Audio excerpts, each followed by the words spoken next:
জয় জগন্নাথ। বাঙালির 12 মাসে 13 পার্বণের মধ্যে একটা পার্বণ হচ্ছে এই রথযাত্রা উৎসব। আজকে জগন্নাথ দেব তার মাসির বাড়ি যাবে। তো এই যে ঠাকুরটা দেখতে পেলে, এটা কিন্তু আমার ঘরের নয়। ঠাকুরটা ভীষণ সুন্দর সাজিয়েছে, তাই তোমাদের সাথে শেয়ার করলাম। আর এখানে একটু বেরিয়ে পড়েছি বিকালবেলা। কচিকাচারা কি সুন্দর রথ সাজিয়ে নিয়ে বেরিয়েছে।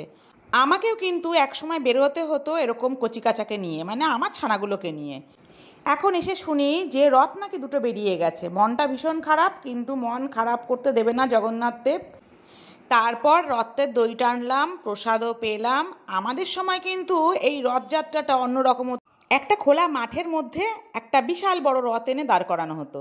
সেই রথকে ঘিরে বসতো একটা মেলা, আর মেলায় থাকতো ছোট ছোট মাটির পুতুল, আর সাথে থাকতো পাঁপড় ভাজা জিলিপি। মেলা মানে পাঁপড় ভাজা জিলিপি না হলে হয় না। আর আমিও কিন্তু একটু নিয়ে চলে এসেছি।